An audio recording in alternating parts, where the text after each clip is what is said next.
What's up, everyone? Welcome to the Sip-Off, where we have drinks and we talk all things basketball. Y'all know what time it is. It's March Madness time. It is NCAA only episodes, so be prepared. We're only talking college. We're probably going to stay on the women most nights or most of the episodes, so it is what it is. Y'all know that's what we prefer. But first, I'm going to go ahead and get my guests on. We got Steve Shawanda. What's up, Steve? What's up, Megan? How you doing? I'm doing really well. How's your week been?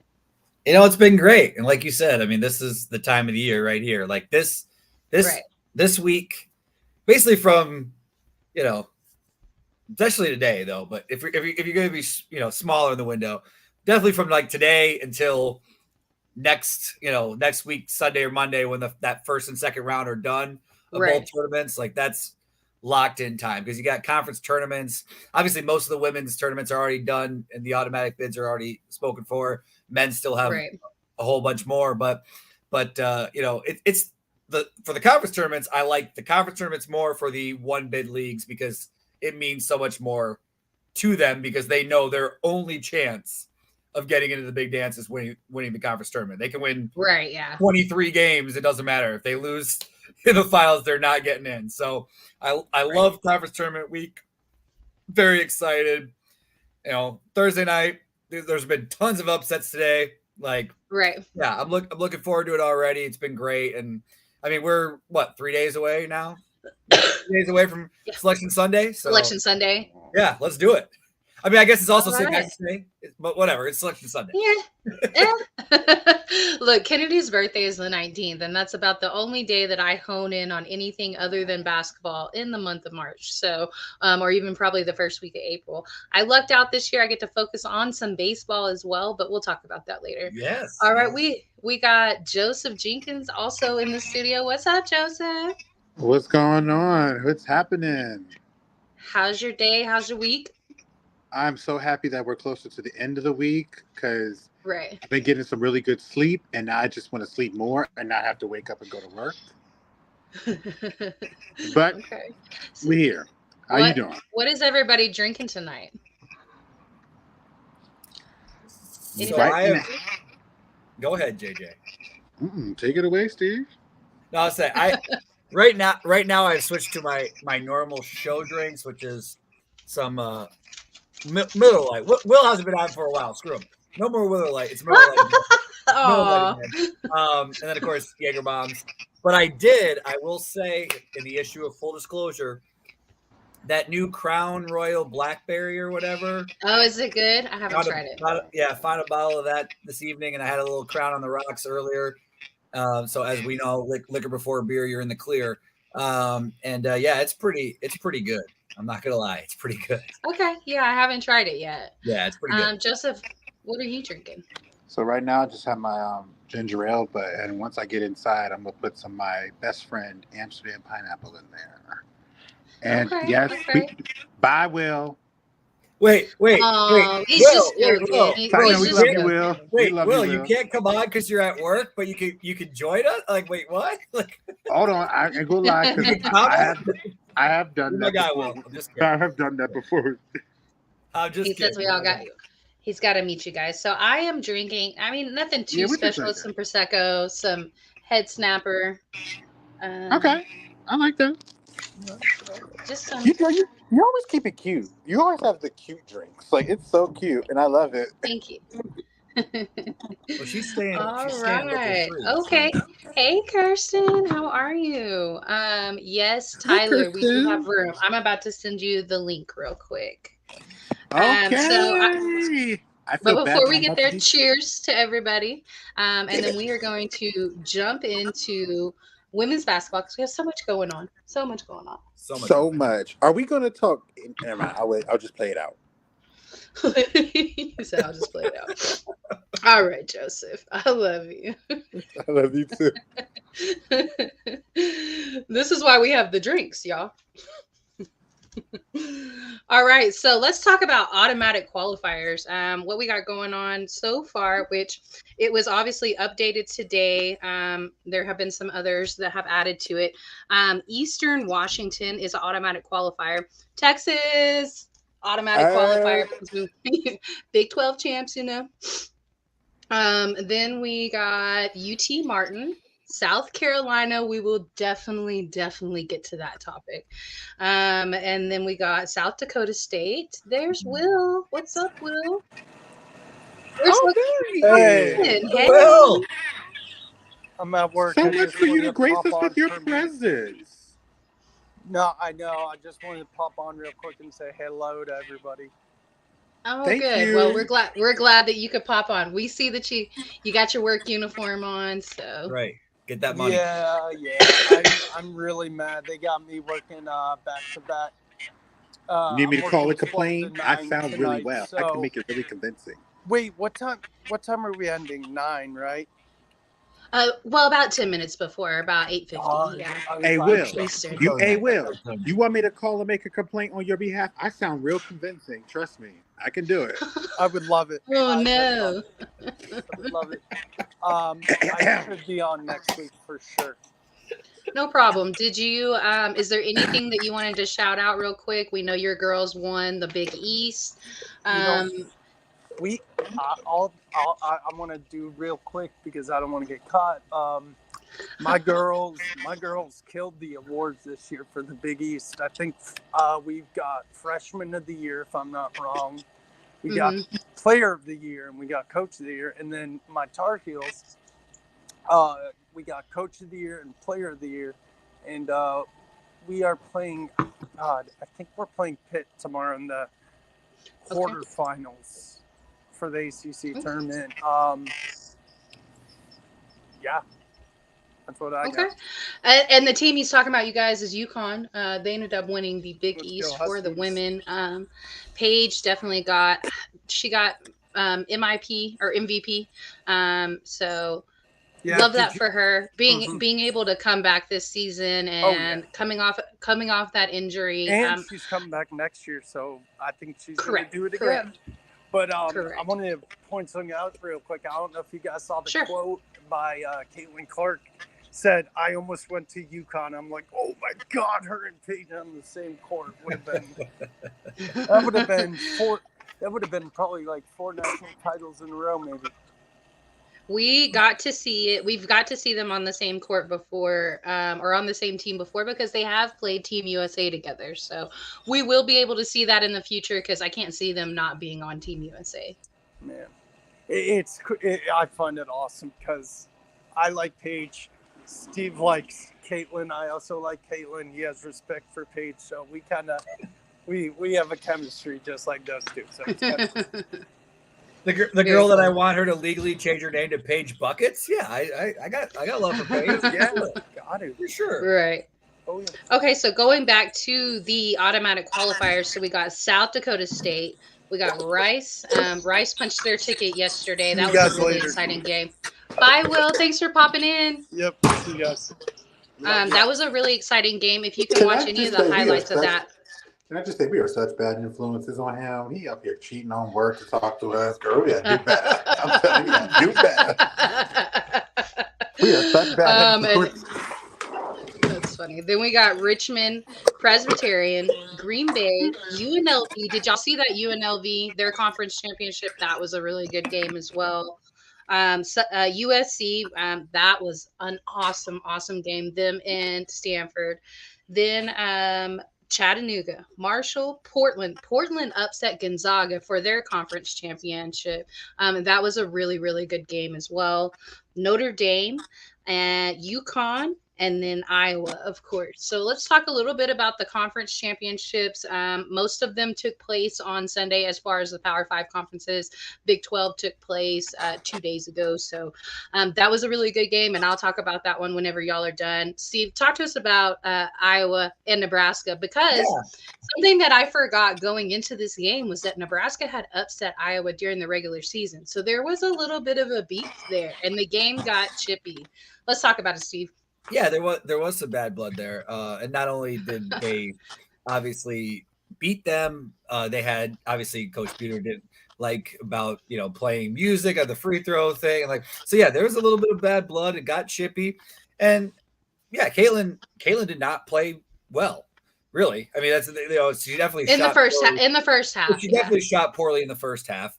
But yeah, that's how good she is. Is like even a bad game for her is still good. Like, but you still have to be honest. Like if I'm gonna, if you're gonna praise for the, 40-point triple double, you gotta admit, like, hey, if she's 1 for 9. Hold on 1 second.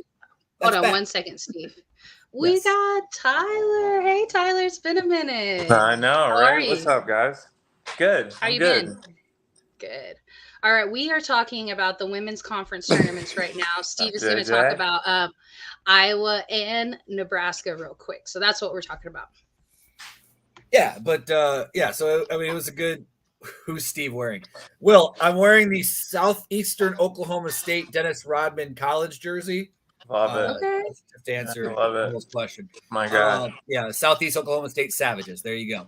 But yeah, it was a good game. There was some bad blood because, truthfully, basically Nebraska cost Iowa the regular season championship, right? Like, because when Iowa lost at Nebraska, now their game against Ohio State at Iowa, which obviously Iowa won at the end of the year, was no longer for a share of the championship like it could have been. Ohio State already won the outright, so there's definitely some bad blood there. And obviously Iowa did not play well in the first half at all. But I think, and not just Caitlin, obviously, Marshall, Gabby Marshall, Kate Martin, obviously Molly Davis is hurt right now, but they have players who have been there. Right. And right, yeah. I know we talk about it a lot. And if you want to know the quick answer of why the women's college game is better than the men's right now, is because players stay. And yeah, they have to with the rule right now. But so you actually get to know these people, and they go through a spell where, hey, maybe you lose in the Sweet 16, then you lose in the Final Four, then maybe you win a national championship, like something like that. So you know these people. I mean, I'll use, because I live in Michigan, like the Pistons. The Celtics beat the Pistons' ass over and over and over again. Finally, the Pistons got to beat the Celtics. They won 2 championships, and they beat the Bulls' ass a couple of years in a row. And then, of course, then the Bulls finally beat their ass, and then they won. But there's the process. There's the process. With men's tournament, it doesn't happen. Because of the one and done. Yeah, because of the one and done, and it makes it worse because of transfer portal, but mostly the one and done. I mean, name the top 10 men's players in the college game right now. Off the top of your head.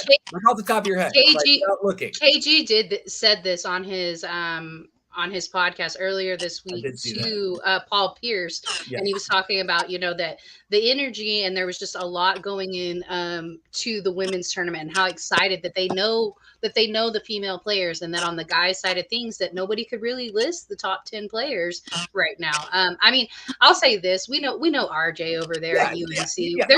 There's a couple of names. There's a couple of guys at UT that I pay attention to locally, because I cover Big 12. There's a couple of Texas Tech players that I know their names of. I went to CMU. I can name the entire Central Michigan team. Plus, I can name most good of players in the MAC, but. The casuals, and that's what this time of year is about, right? You got the brackets and all that stuff. It's about the casuals. Like, people know who Caitlin Clark is. They know who Paige Beckers is. They know who Angel Reese is. They know who Cameron Brink is. Juju Watkins going down the list of people who, if they don't know about her yet, because I know she plays on the West Coast, she's a freshman, they're about to. So there's a lot of excitement about it, and that's just facts. I mean, if you don't know about Juju, you probably need to get your life. Well, you need to make better decisions with your life. Right. But I think Steve said something that's kind of iconic that NCAA men's has lost. Casuals know Caitlin Clark. Casuals know of Juju and everything. Casuals knew Mike Krzyzewski. Casual knew Roy Williams. That's true. When those guys have left, the majority of the people that are really watching college basketball the way we do are our age, where we grew up with those guys.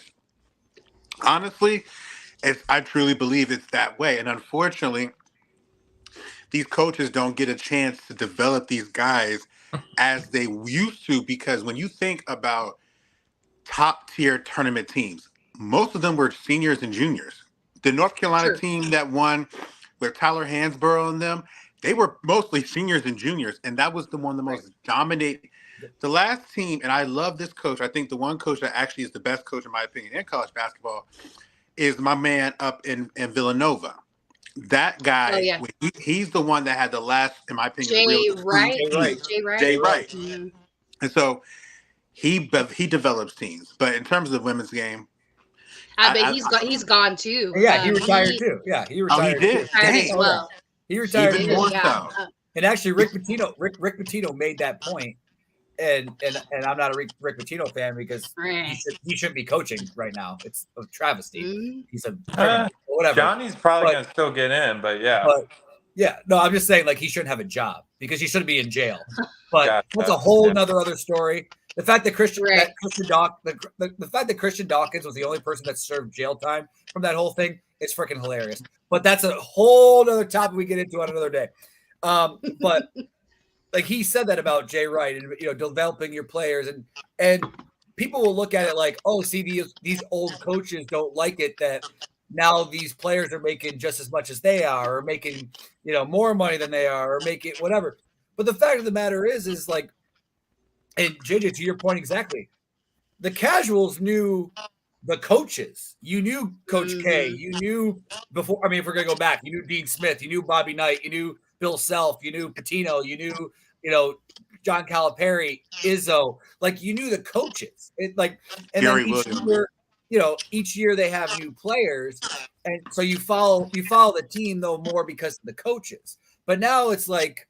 I mean, Nick Saban did the same thing in football. He's like, no, I don't want to coach anymore because, 2 hours after we lose to Michigan, I got 70% of my team asking me what our NIL deal for next year is, right? Like, not how can I get better? Not what are we? No, oh, hey, what kind of money I'm getting next year, right? And that now, at one point, that's great. Let the guys get what and girls let them get what they deserve, but it's also still collegiate sports. So we got to make a decision to either completely stop pretending like it's collegiate sports and just have the top 50 or so teams break away from the NCAA, and you're basically just paying for a minor league system, or still make it collegiate sports and have the NIL be what it's actually supposed to be, which is a name, image, and likeness, which I'll give you a great example.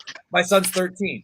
He got to go to a baseball camp over the winter break hosted by a pitcher from Notre Dame. And he got to learn from a D1 pitcher and help his baseball.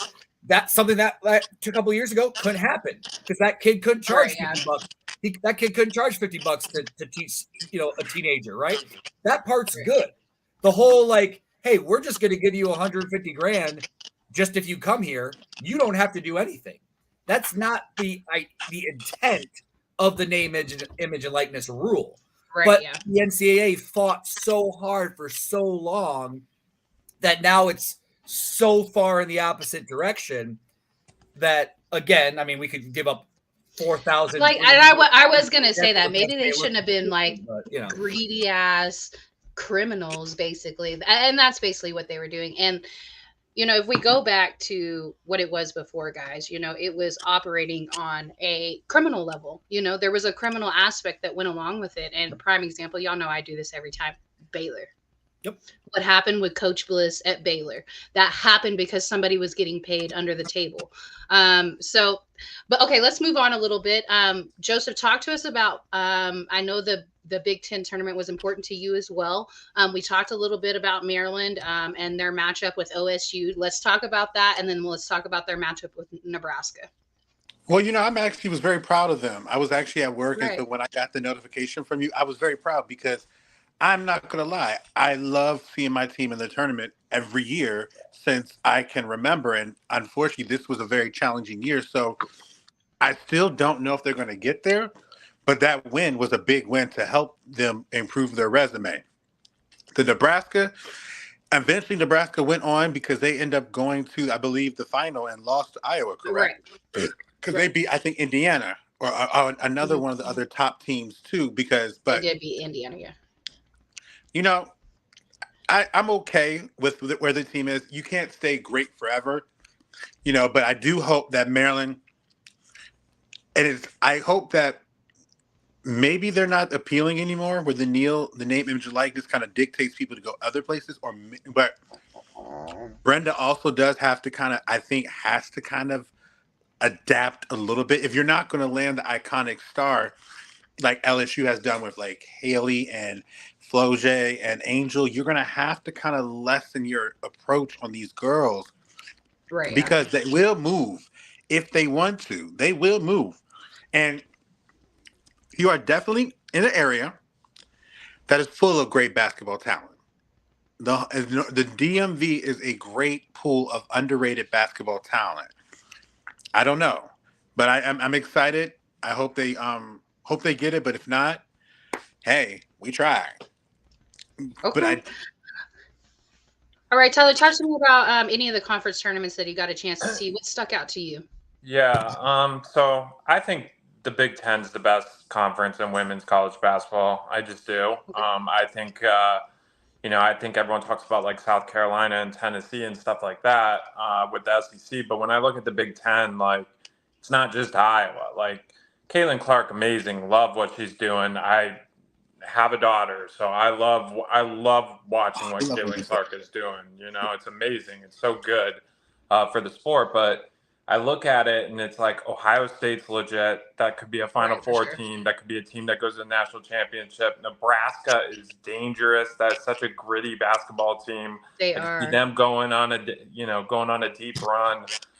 So with the Big Ten, I look at it and I'm thinking, maybe this year in the Final Four, maybe 3 teams from the Big Ten get there at the end of the road. No, there's a very good chance.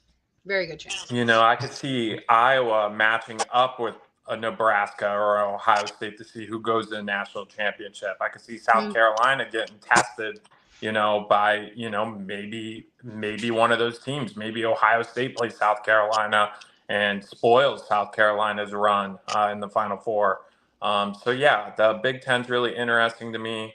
I gotta also point out that was just so pitiful watching that South Carolina girl get that wide open shot. I mean, what the hell was Tennessee doing on defense? Camila, yeah, they weren't even guarding her. Like, it was terrible. Running the zone at the very end, and it's her first career 3, and it wins. Like, I thought the game was over. And don't get me wrong, I'm a huge Rickea Jackson fan, so I do watch a little bit of Tennessee basketball. Rickea, very excited for her to go into the draft and see where she ends up. Come to Dallas. It's just too much firepower. It's just like watching the coach, watching Tennessee's coach just being like utter disgust, and it's like, oh, but this is on you. Oh, you can see it on her face. She was like, on you though. Come on, you got to draw something up better than that. Right. Yes, because come to find out, that shot for Camila was a drawn up plan by Dawn Staley. Like, I mean, just. I don't care. I don't care if it's her first, career 3 or not. Like it doesn't matter. You don't do that. You don't leave wide open at the very end when the game's on the line. You don't do that. So it was funny. Definitely. It was to me, that was like a not top 10 for ESPN. That's what I thought that was. That's funny. So going on to the SEC tournament or the championship now, it was LSU versus South Carolina. There was a bit of a scuffle in this game. Me personally, I feel like this falls on the refs. They allowed this to be chippy from the very first second of the game, and they didn't get involved. They let them play, and there are times when we want the refs to let them play, but when you see that it's getting as chippy as it was, because Angel and Camila were back and forth all game long, and there were others. And if you watch HVL, she's sometimes, I don't want to say a dirty player, but a very in your face defender. So you got to draw a line somewhere. And for me, I felt like the refs could have done a much better job. And it ended up being I don't want to call it a brawl because there were no punches thrown. And Flage, she went on and apologized to Coach to Staley after the game. I don't want to sit there and like overreact and say, oh, we got to get these women under control. No, the refs need to do a better job. That's what they need to do. Because this is a rivalry. These are two of the best teams in the country, and they hate each other. How did you not expect it to be that? We all expected it to be that. So the South Carolina ended up winning it. Fu Wiley got MVP. Love her. And now we won't see Cardoso for the first round of the tournament, but I feel like they'll be fine. Do we want to talk about the comments that were made about Camila today? Yeah. I mean, just really quickly, 100% co-sign everything you just said. Officiating again, and everybody knew it's going to be a physical game. And I do the same thing. Like if you're a new coach, right? It's a lot easier to be really strict and then open up a little bit as the season goes on, or in this case for official, call it really tight and then open up as the game goes on, than to let. I mean, and I've been on the bench. I would have rather seen the last 5 minutes open up compared to it was the entire game. It was the entire game. And like you just said, you know these teams don't like each other, right? Like, and these officials, the conference has to talk to them before the game, right? Like, this is a big game. It's on national television. This is the defending national champions against an undefeated team. Like, we know they don't get along. Like, we need some quick whistles right away. Let's not let this get out of hand, right? And then, the last couple minutes. It's no different if Texas was playing OU. Like, Absolutely. They hate each other. Absolutely. You want to control. I mean, you want to control the game, right? You want to control the game. You don't want it to get out of hand. And, if somebody goes to the basket in the last, minute and a half, you don't want to call a hand check or whatever. But, hey, in the first minute of the game, if there's a hard box out, you got to call a foul. Get them under control early. And so I completely agree with that. Now, going to the end, we saw the difference between Dawn Staley and Kim Mulkey. They're both good coaches. Obviously, their resume says they're both good coaches. One of them's also a good person. The other one's not. I bet you can guess which one is which. Right, yeah. Period. Kim Mulkey's a terrible person. Mulkey. Let's not pretend like this is the first time she's done something that people have rubbed people the wrong way. She's a terrible person. Like, she's won national championships. I get it. Yeah, she's whatever. Coaching wise, great. She's a horrible person. She had one of her former players punch somebody in the middle of a game. Yeah, age like Milky. Terrible. But All right. Go ahead. It took away from a great game, but I do agree. Like, you should have let them know if anything gets out of hand, y'all are going to be out of this game, because I think if you did that, they would have still been physical, but they would have understood, I can't do too much, because if I do too much, I could hurt my team. And if you're doing it early in game, you have too much game left to be thinking like, no, I got to calm myself down. Right, yeah. Camila, I get it. I totally get you. But I'm pretty sure Dawn gave you a serious talking to. I'm sure. After that, because Dawn genuinely looked like she was really disappointed and sad that one of her players that she loves, it lost her cool. And at the end of the day, it was a hard foul. I mean, it was a hard push. It's physical basketball. I think maybe it wouldn't. I still wouldn't say it would be considered for a ejection, but I don't know what the qualifications are for NCAA women. But at the end of the day, it's just, I think it warranted an ejection. I don't have a problem with that, but I wanted to see Flau'jae ejected as well, because she started it, and I think that you have to be held responsible for your actions that lead to something, and her actions led to this. So I wanted to see. I just wanted it to be fair on both sides, where I feel like South Carolina was penalized more than LSU, and I don't agree with that, because I felt like the refs seem like they won. The refs, but the thing is, I just kind of makes me feel like it kind of reinforces something I think about referees when it comes to certain games. When there are games with teams that they know are going to be physical or have been physical all season long, and I've experienced this in football with Baltimore and Pittsburgh, they will let you get away with things that they normally would if it was like another team, just because Right. they know that's your style of play. Unfortunately, to this game, when a bully meets another bully, it doesn't always go well. Someone does get punched. Not like physically punched, but someone does. The bully got bullied. And LSU is a team that I think part of their pizzazz is that they do come off as bullies. And South Carolina True. comes off as that they're only bullied just because they dominate you. They're not bullying, trying to be bullies to you verbally or everything. They just dominate you. Cocky, So it kind is of cocky. Yes, cocky. I think Pun that's the word. intended with Cocky. South Carolina, but yeah, they're kind of a cocky team, you know. I like it. I like it. Okay, I give you that. They're not. But with them two, I mean, at the end of the day, your best players are two girls facing each other. Your best players are Right. two girls facing each other.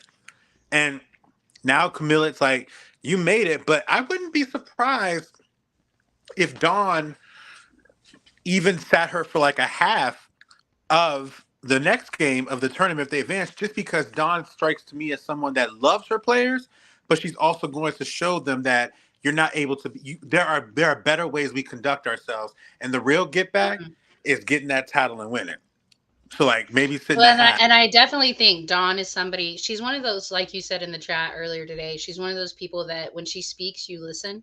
And she's not necessarily like an overtly loud person or anything like that, but when she talks, you listen. Like my granddad is a smaller stature guy, doesn't talk very loudly, but his nickname's the General. And when he talks, you pay attention. And I kind of get that same vibe from Dawn. Like, you just, and her being disappointed in Camila, I think is far worse than Kim yelling at her team. You know, like I would much, I can't imagine disappointing somebody like Dawn. So Yeah. I'm sure that Camila's feelings were very hurt just by what her actions caused. We're going to slide over to the Big 12 tournament real quick. Obviously, you know, that's personal for me. We ended up coming out on top, but the road there, we had to play Kansas State in the semis, and that was tough. They are fully loaded. They're healthy again. And it was a battle. It ended up being 64-71. And while we ended up winning by 7 points, it was 1 point or 2 points for majority of that game. It was very close the entire game. Shout out to Kansas State and what they've done in the last couple of years. When everybody's been talking about Texas and Baylor, and they just kind of quietly been winning over there. And then Iowa State, of course, they've been winning as well. Now, 3 out of the last 4 years, the 4 years that Vic Schaefer has been a part of Texas, he's made the championship game, Big 12 championship game. And we did not win last year. We ended up playing Iowa State. They won the game. Ashley Jones, she got MVP, and she's an amazing player. We drafted her, the Wings drafted her at like, I want to say number 13 or 14 last season, and it just ended up not working out. She played a little bit in Vegas because they were going through some injury problems, but they didn't end up keeping her as well. I think she's incredibly talented to not have a roster spot. Now, going into this game, obviously, Iowa State's big player is Audie Crooks, their center. And what can you say about Audie? She's amazing. Even with her size, she still gets up and down that court. It's like having Shaq on your team. I mean, just size-wise, like she's that much bigger. And so, of course, she's going to foul. She's going to have some aggressive plays there in the lane. But she's not somebody that I feel like she plays dirty. Like, I don't feel like she throws her size around and plays dirty. But she's also one of those players, like we talk about, Steph or Caitlin or Paige, like you're not really going to slow them down. You might be able to contain them a little bit, but you're not going to stop them. What Texas did was stop everybody else but Audie. Audie went off all game. She had 26, 5, and 9. Like, she went off all game. And we had to let her do that, you know, because you're not going to stop her. It's just that size. It is what it is. And now Texas runs with quite a bit of size. They are running with 3 forwards. And so they've got Taylor Jones, they've got Aaliyah Moore, and then obviously our freshman Madison Booker. So we have a lot of size to not have a true center. And they're very fast paced. They move around a lot. Move, Chico. Sorry, y'all. Y'all know my dogs co-star sometimes. Um, They love their mama. yes, they do. And so something that I saw on X earlier this week was by Coach Bobby Sibley. And he said, I'm not going to lie, Texas women basketball head coach Vic Schaefer has to be the 2024 unanimous coach of the year. What he has done at Texas after losing the best point guard in the country, having a freshman forward play point forward and win the Big 12 is unheard of. There was one game, or there were two games where we looked really shook after we had Rory. And that was that first game, conference opener, when we played Baylor. And while we lost the game, we were still competitive in that game. We lost by about 7 points. And we shook back right away and played really dominant. And then that last on the road game against OU. The OU game, while it was tough to lose that game on the road, I don't take that loss in such a thing as they were better than us, even though they're decent. They're like a 25, 26 ranked team, like they're decent. They're a good team, but they're not as good as you would expect Texas to be. And to lose that game, yes, it hurt, but it's that rivalry. It doesn't matter where they play, what they do. Anything can happen at any point in time. That it's just that rivalry. So to lose that game, it hurt, but it wasn't an indicator of me being like, oh, well, we're not going to do well in the Big 12 or in the Big 12 tournament. Like, we still came in, played really well. Like I said, our freshmen took the MVP of the tournament. I don't know what else to say. Like, how lucky are we that we have somebody that is that good? Because even though Rory Harmon is an undersized guard, she's still one of the best in the country. Like, you don't know that 5'6" because she is constantly playing amazing defense. Now she doesn't shoot threes of the same veracity of Caitlin or Paige, but that mid-range jumper is gorgeous of what Rory has, and you're not going to top her effort or her defense. Something that I saw out of Texas in the Big 12 tournament was that I think we're the best defensive team in the country. Like, I don't know that there's another team that has better defense than what we have. And that's going to win us some ball games. It's going to keep it close because we don't have the same type of shooting that some of these other teams have. But that defense, that effort is there. So super excited that we got our automatic bid. We don't have to stress about Selection Sunday, even though I think we were in there regardless. Your stress is going to be 2 seed, or do they get the last 1 seed? Real talk. This is what I anticipate. We're going to get the 2 seed, and we're going to be in the same region as Stanford. And that has been our hiccup the last 4 years in the tournament, right? So but South Carolina, Iowa, USC, and Stanford. Yeah, I still think that those are going to be their 4. Now Stanford, before we get up out of here, because we only got a little bit more, Cam did declare for the WNBA draft. I'm so excited for that. We know that Paige is going to stay for another year, and I think that's the right decision. She's been injured for a portion of her college career. Why not? And a good portion of her team has been injured, not just her. So I think she wants a chance to play with her team as a whole unit and healthy, and we're going to see that next year. So I understand why she's staying.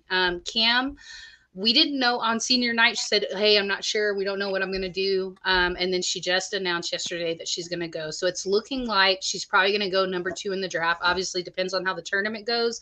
But I can't see her going lower than number 2, which means she's going to be a LA Spark. I don't like it for her. I don't like Kurt Miller. But I love to see Cam in the league because I think she's incredibly good. And while Caitlin's probably going to get National Player of the Year, for me, Cam is my National Player of the Year. I like to see somebody that plays defense, and Cam plays both, and she's just a very dominant presence in the lane, and I love defense. So Cam is my National Player of the Year. Do we want to talk a little more about the guys before we head out of here? Yeah. Texas Tech beat BYU today, y'all. Yeah, I mean, I still think there's a lot of upside with the guys because I think last year was a good example, just San Diego State getting to the national championship. It is a good feeling now that it is so wide open that a lot of these mid-major conferences and these teams are a lot more dangerous than people think. Megan was posting about a guy that she knew that McNeese State. That's a dangerous team. That's a team that very dangerous team. I mean, James Madison, no one's talking about them. They've won 30 Right. games this season. I mean, that's a dangerous team. They might be a 12 seed. I mean, it's crazy to think of. And then also with the guys, I don't think it matters anymore, really, if you win your conference tournament. Like, I think back in the day, it did. Like when Kemba Walker won it for UConn and went on that crazy tourney run, it mattered. There was so much momentum. Syracuse, same thing. Carmelo Anthony, those kind of runs. Right. But now I don't think that.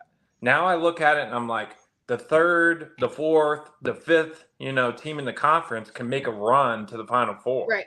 And I think that's what makes.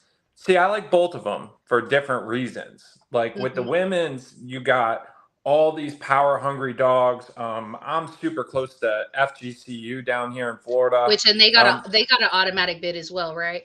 They're going to get in anyway, but they play Central Arkansas Saturday, I think, for their conference championship. But a team that's won 28 to 30 games the past 4 seasons now. My brother graduated there, so definitely I support them. And so I like watching the women because it's, like I said, I think, all these power-hungry Big Ten teams, Texas is thrown in the mix. USC, I guess, yeah. I think they're a little sus personally. But I mean, Juju is amazing. I think her supporting cast has their moments. I think if there's a team that's likely to get one out of all of them to get sniped early, I think it's them personally. But who knows, But like I said with the men, like I think it's exciting still because I think this year we're gonna, we're looking like we're gonna get like a St. Peter's going to the Final Four the way it's going this year. It could be exciting in two different. It could be exciting, but it also is. Oh, there we go. Go ahead, JJ. Yeah, we can't hear you. Okay, no problem. We'll stand by. Okay. Steve, what JJ was trying to say is both are going to be exciting, but for different reasons. The women's team is exciting because you have big stars on big teams. And also Notre Dame won their conference tournament besides obviously Texas and UConn and Iowa and USC and South Carolina. And obviously you have Stanford and you have Kansas State and you have Colorado. And you have all these teams, LSU obviously still. You have all these teams that are big name teams with big name players and, players that people, again, if the most casual of casual don't know yet, they're about to know. But the men's, and this is actually to Tyler's point, and I agree 100%, because of the one and dones and because of the transfer portals, you have that player who maybe now they're at Oakland. Shout out to my boys in Oakland who made the tournament. At least Michigan's going to get one tournament in. We're going to get at least one team in. Let's go Oakland. And Jeff Smith, who's a friend of mine, who's the assistant coach there. Bobby Newman's a friend of mine. He's the assistant coach there. So shout out to them. But let's say you have a player who started at Vanderbilt or Northwestern or, a high major, but a lower tier high major. And then they went for example, the kid that I follow at McNeese, he was at TCU last year and then went to McNeese and he's balling out. He won MVP of the tournament, So there's other chances. He's got a chip on his shoulder, number one. And number two, and you see this, if you're a 21, 22-year-old junior, senior, heck, with COVID year, you might be 23, 60-year junior or whatever at this point, right? You're not scared of some 18-year-old kid because he was a 5-star recruit.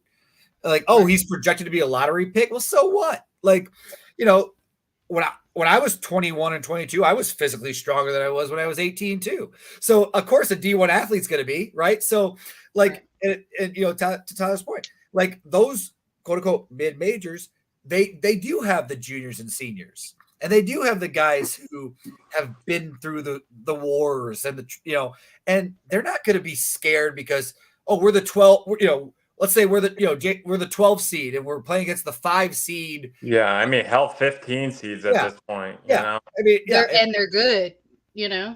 I mean, if Drake's a 14, they're not going to be scared of, Illinois at the 3 or I mean, whatever the case might be. I'm just throwing that example. I mean, because there are some teams in those major conferences that, yes, they could definitely get hot. They could definitely go on a run, but they can, I mean, we see it with Purdue or Kansas, I think almost every year, right?